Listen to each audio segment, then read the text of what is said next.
Minash-shaytanir-rajim. Bismillahir-rahmanir-rahim. Starting with the great name of Allah, who is the most merciful and the most beneficent. Assalamu alaikum, dear student. Welcome to Physics Grade 9. This is the book of the Khyber Pakhtunkhwa textbook board Peshawar, and we have unit number 3, dynamics. The topic is force. That is the remaining topic of the unit number 3, dynamics. Today we are going to study about the force. So let's start from the definition. The definition of the force is कि force हमारे पास क्या है. The simply अगर हम देख लें तो force is push or pull. Push or pull. ठीक है, ये हमारे पास क्या है, ये हमारे पास फोर्स है.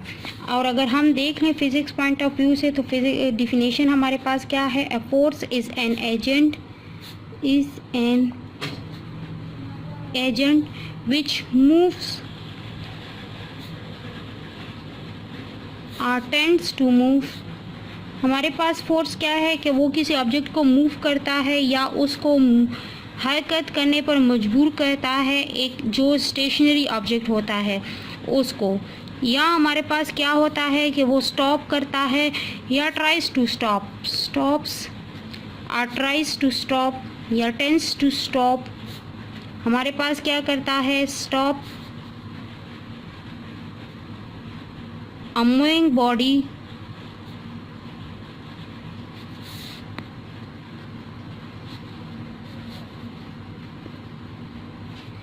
or which tends to change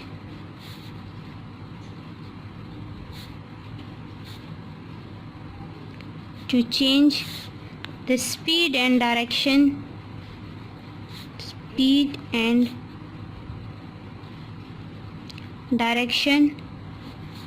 of a moving body. इस डिफिनेशन के अकॉर्डिंग आप लोग देख लें तो हमारे पास फोर्स क्या है कि वो एक ऐसा एजेंट है, एक ऐसी चीज़ है कि वो हमारे पास क्या करता है कि मूव करता है या ट्राइज टू मूव करता है, मूव करने की कोशिश करता है, एक स्टेशनरी ऑब्जेक्ट को स्टॉप करता है या स्टॉप करने की कोशिश करता है एक मूविंग ऑब्जेक्ट को, या चेंज करता है, कोशिश करता है कि चेंज करे इसकी स्पीड को या इसकी डायरेक्शन को एक मूविंग ऑब्जेक्ट की. तो ये हमारे पास क्या है, ये हमारे पास फोर्स की डेफिनेशन हो गई. अब अगर हम इसकी एग्जांपल्स में देख लें तो एग्जांपल हमारे पास क्या है फोर्स की. एग्जांपल हमारे पास है पुशिंग अ टेबल. ये हमारे पास क्या है, ये हमारे पास फोर्स में आता है. ठीक है, अब अगर हम देख लें तो हमारे पास पुलिंग बॉक्स, पुलिंग रोप. ठीक है, ये हमारे पास क्या है, ये हमारे पास सारे के सारे फोर्सेस में आते हैं. कंप्रेसिंग अ स्प्रिंग, ये हमारे पास क्या है, ये हमारे पास सारे के सारे फोर्सेस में आते हैं. ये हमारे पास एग्जांपल हो गई. लेकिन अब अगर हम देख लें तो हमारे पास क्या होता है कि अब हमारे पास आ जाते हैं टाइप्स ऑफ फोर्सेस. अगर हम देख लें तो हमारे पास जो है फोर्स के कितने टाइप्स हैं. हमारे पास फोर्स के 2 मेन टाइप्स हैं. There are 2 main type of the forces. There are 2 main types of forces. Number 1 हमारे पास है कांटेक्ट फोर्सेस. नंबर 2 हमारे पास है नॉन कांटेक्ट फोर्सेस. अब कांटेक्ट फोर्स की डिफिनेशन अगर हम देख लें तो कांटेक्ट फोर्स की डिफिनेशन हमारे पास क्या है.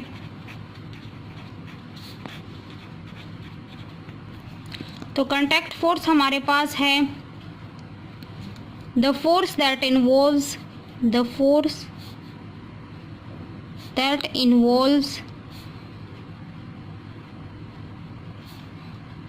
physical contact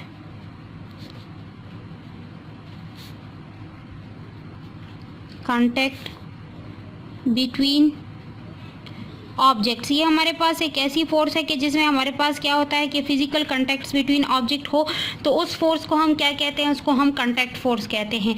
एग्जांपल हमारे पास यहाँ पर आ जाएगा. एग्जांपल हम ले लेते हैं. Example the force involved in kicking a ball, the force involved in kicking a ball हमारे पास आ गया, ठीक है। ये हमारे पास नेक्स्ट हमारे पास आ गया है pulling a wagon. This is also a physical contact, कि हमारे पास फिज़िकल कांटेक्ट होगा तो हम क्या करेंगे कि हम उसको मूव कर सकेंगे।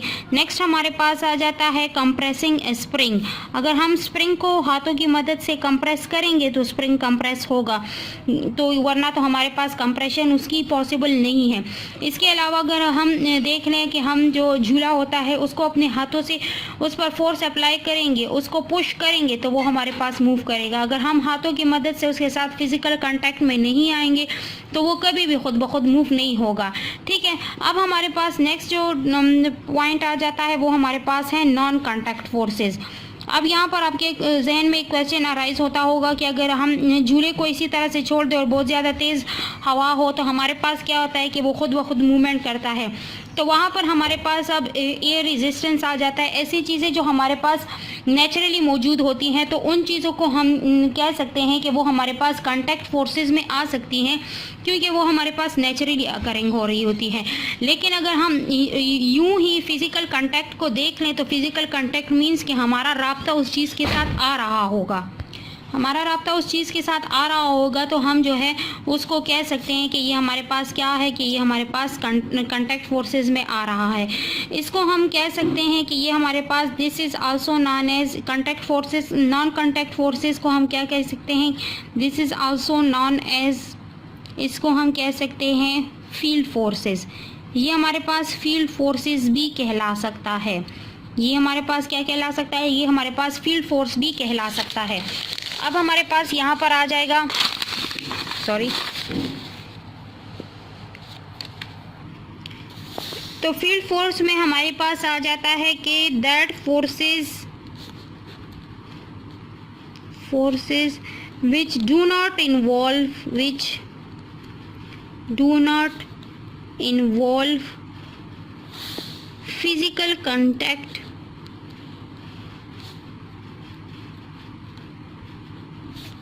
between forces,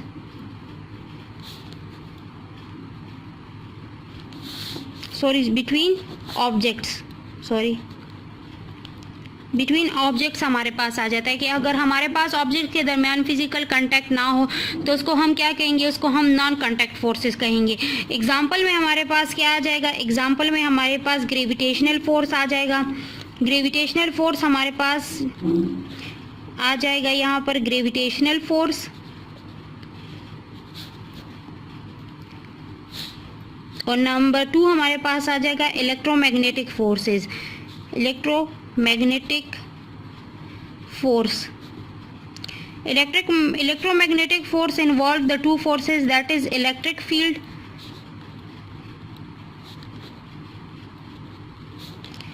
and magnetic field। अब इलेक्ट्रिक फील्ड हमारे पास क्या है, the field around the current carrying wire is called the electric field and the field around the magnet is called the magnetic, ठीक है। इसी तरह से the field around the earth is known as the gravitational field, उसको हम क्या कहते हैं, उसको हम ग्रेविटेशनल फील्ड कह सकते हैं। Electromagnetic force is the interaction between electrically charge particles. तो ये हमारे पास क्या होता है कि इलेक्ट्रिकली जब हमारे पास पार्टिकल बिल्कुल चार्ज फॉर्म में होते हैं तो हम उसको क्या कह सकते हैं, हम उसको इलेक्ट्रोमैग्नेटिक फोर्स कह सकते हैं। नॉन कंडक्टिव फोर्सेस मींस, इसका मतलब क्या है कि ये हमारे पास नॉन कंडक्ट फोर्सेस क्या है, मींस अट्रैक्ट और repel even from a distance, कि हमारे पास ये क्या कर सकते हैं, हमारे पास डिस्टेंस से ये एक दूसरे को अट्रैक्ट भी कर सकते हैं, रिपेल भी कर सकते हैं। फॉर एग्जांपल अगर आप ग्रेविटेशनल फोर्स की एग्जांपल ले लें तो हमारे पास एप्पल बहुत ऊंचा था दरख्त में, जब वो ज़मीन की तरफ गिरा तो ज़मीन ने क्या किया, उसको अट्रैक्ट किया, ठीक है, अपनी तरफ से। इसी तरह से हमारे पास सेम चार्ज पार्टिकल जो हैं वो एक दूसरे को अट्रैक्ट करते हैं, सेम चार्ज पार्टिकल एक दूसरे को रिपेल करते हैं, नेगेटिव अपोजिट चार्ज पार्टिकल्स जो हैं वो एक दूसरे को क्या करते हैं, वो अट्रैक्ट करते हैं। इन फील्ड फोर्सेस को हम क्या कह सकते हैं, इसको हम action at the distance forces भी कह सकते हैं, एक्शन एट डिस्टेंस फोर्स, क्योंकि मैंने अभी आपको बताया ना कि ये हमारे पास क्या कर सकते हैं कि डिस्टेंस से भी एक दूसरे को अट्रैक्ट और रिपेल कर सकते हैं, तो ये हमारे पास नॉन कांटेक्ट फोर्सेस में आ जाता है। अब सिंबल ऑफ द फोर्स हमारे पास क्या है, सिंबल हमारे पास फोर्स का है कैपिटल एफ। मैथमेटिकली हमने न्यूटन जो है इसको जो न्यूटन सेकेंड लॉ है उसके अकॉर्डिंग हमारे पास mathematical form of the force जो है F is equal to M A, force is the product of the mass and the acceleration, m is mass and a is acceleration, m is mass and a is acceleration. हमारे पास मास और acceleration का क्या है, ये हमारे पास product है। Acceleration हमारे पास वेक्टर क्वांटिटी है, मास हमारे पास स्केलर क्वांटिटी है। The product of the scalar and vector gives us a vector quantity. ये हमारे पास क्या हो गया कि फोर्स हमारे पास क्या है, force is a vector quantity, ये हमारे पास वेक्टर क्वांटिटी है। इसी के अकॉर्डिंग हमारे पास इसका यूनिट क्या बन जाएगा, इसका यूनिट हमारे पास हो जाएगा Newton. Newton is the unit of the force and SI base unit इसका क्या हो जाएगा, बेस यूनिट इसका हो जाएगा हमारे पास kilogram metre per second square. Kilogram is the unit of the mass and A is the unit of metre per second is the unit of acceleration A, तो हमारे पास इसका unit kilogram metre per second square हो जाएगा। First time 1687 में Newton ने जो है लॉज यूज़ किए थे, तो उन्हीं लॉज के दौरान इसने जो टर्मिनोलॉजी इंट्रोड्यूस की that was the force. Book page number 61 में आप लोगों के पास इसकी एक्सप्लेनेशन मौजूद है। स्टार्ट में आप लोग देख लें, as discussed earlier mechanics deal with the study of the motion of the object, but few questions like why some objects are accelerated and other are not, how and why a moving object changes its direction of the motion, these questions can be answered with an extent our discussion of motion of object to another branch of the mechanics known as the dynamics. In this unit we will learn about the force, momentum, Newton laws, friction and the circular motion. Kinematics is the how of motion and dynamics is the why of motion. कैसे motion और किस तरह से motion, ठीक है। How, क्यों, Y, कैसे, ठीक है। हमारे पास जो काइनेमैटिक्स थी उसमें हम मोशन की जो है उसकी काज को स्टडी नहीं करते थे, हम कहते थे कि बस मोशन हो रही है, लेकिन हम उसके डीप में नहीं जाते थे कि हमारे पास किस वजह से मोशन हो रही है। अब हमारे पास यहाँ पर हमारे माइंड में क्वेश्चन अराइज होता था कि क्यों कुछ ऑब्जेक्ट जो है वो एक्सेलरेट होते हैं, क्यों कुछ नहीं होते, कुछ ऑब्जेक्ट अपनी डायरेक्शन को चेंज करते हैं, कुछ नहीं चेंज करते। तो वो सारा कुछ हमने जब देखा तो वो हमारे पास फिजिक्स की एक और ब्रांच थी, मैकेनिक्स की एक अदर ब्रांच थी डायनामिक्स। उस डायनामिक्स में हमने क्या किया, उसको स्टडी किया। तो डायनामिक्स हमारे पास क्या है, dynamics is the Greek form of derived from a Greek word of our force, the branch of the physics which deals with the study of the motion by analyzing the cause of the motion is called the dynamics. कि physics की वो branch जिसमें हम क्या करते हैं कि हम एनालाइज करते हैं काज ऑफ मोशन को, उसको हम क्या कहते हैं, उसको हम डायनामिक्स कहते हैं, ठीक है। अब हमारे पास फोर्स आ गया, तो फोर्स हमारे पास क्या है, the force is a kind of the push और pull of an object.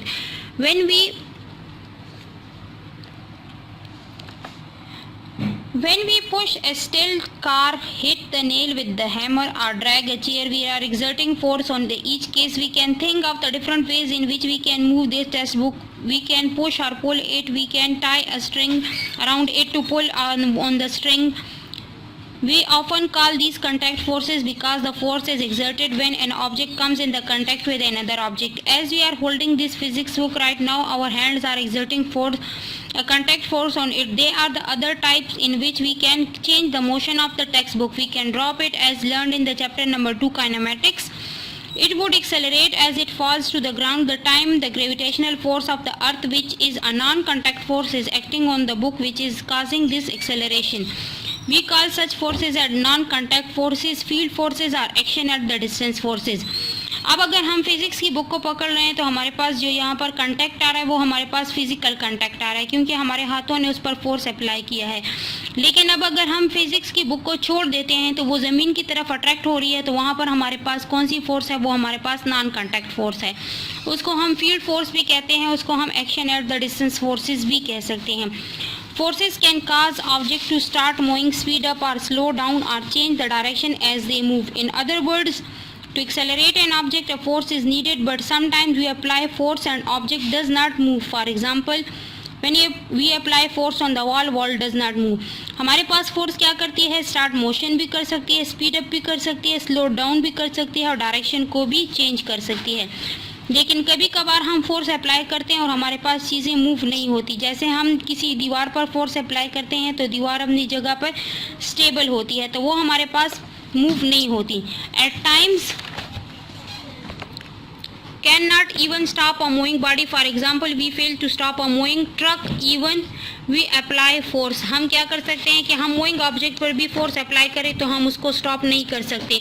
For example कि एक ट्रक है हमारे पास, हम उस पर फोर्स अप्लाई करें तो हम उस ट्रक को स्टॉप नहीं कर सकते।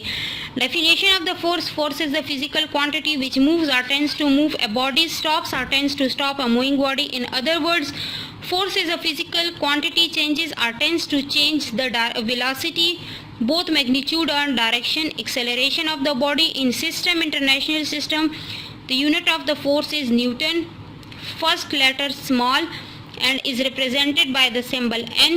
1 Newton is defined as the force that produces acceleration of the 1 meter per second square in a body of mass 1 kilogram. 1 Newton is equal to 1 kilogram.